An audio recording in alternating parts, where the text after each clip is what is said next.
एक गांव में एक बुजुर्ग महिला सावित्री रहती थी। उसके पति की बीमारी के कारण मृत्यु हो गई थी और उसे उस गांव में कोई काम नहीं मिला।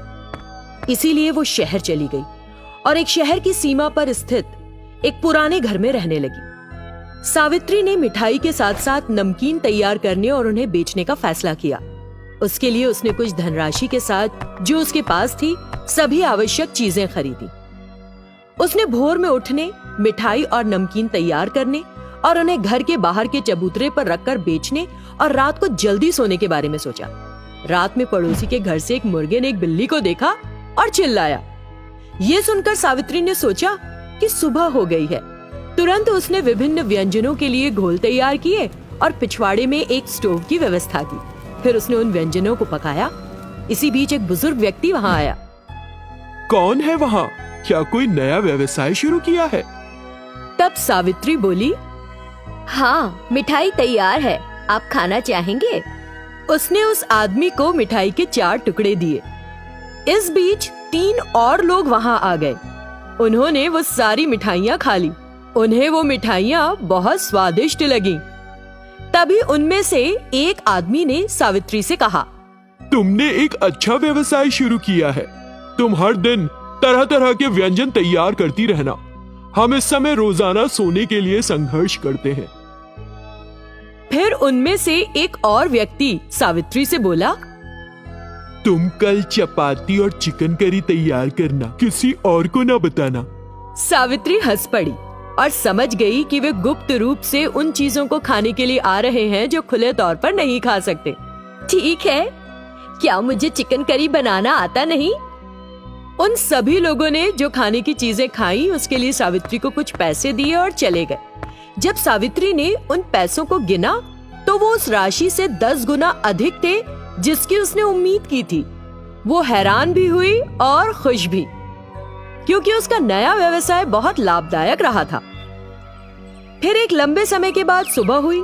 ये देखकर सावित्री समझ गई कि वो आधी रात को जाग गई थी और खाने की चीजें तैयार करने लग गई थी।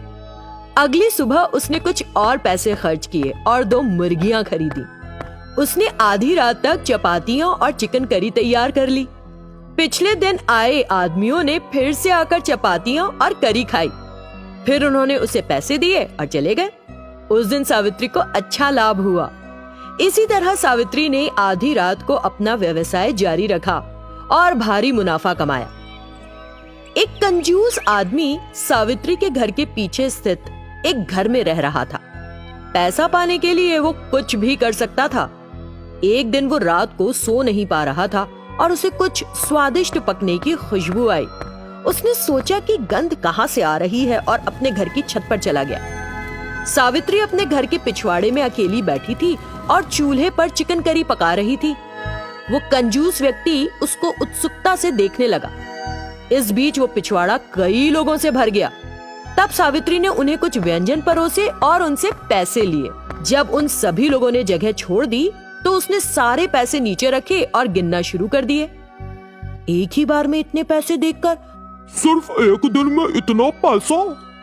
जो लोग नॉनवेज खुलेआम नहीं खा सकते वो चुपके से उसके पास आ रहे हैं और इसीलिए उसे इतना पैसा दे रहे हैं। उसे सावित्री से जलन महसूस हुई।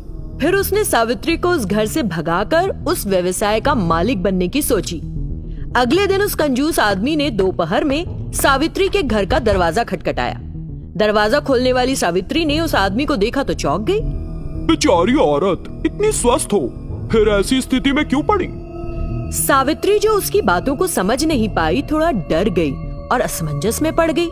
कंजूस आदमी फायदा उठाकर फिर बोला, देखो, तुम्हारे चेहरे पर भी वही पागलपन दिखाई दे रहा है। भूतों को खाना खिलाने से और क्या होगा? तब भी सावित्री को उसकी बात नहीं समझ आई तो कंजूस बोला, तुम्हारे चेहरे को देखकर पता चलता है कि तुम भूतों के वश में हो। क्या तुम उन लोगों द्वारा मांगे गए व्यंजन नहीं पका रही?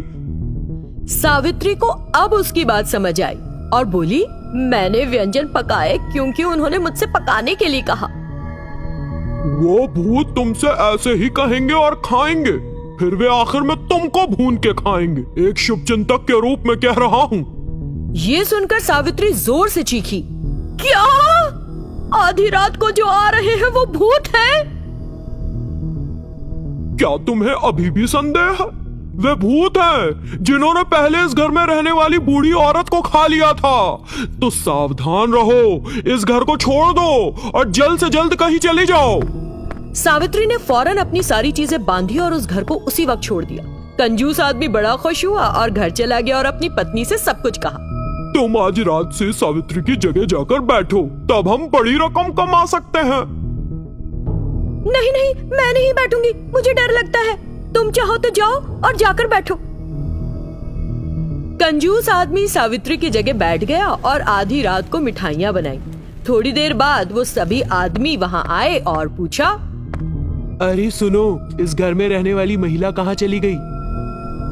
कोई काम आ गया था तो अपने गांव चली गई। मैं यहाँ उसकी मदद के लिए हूँ।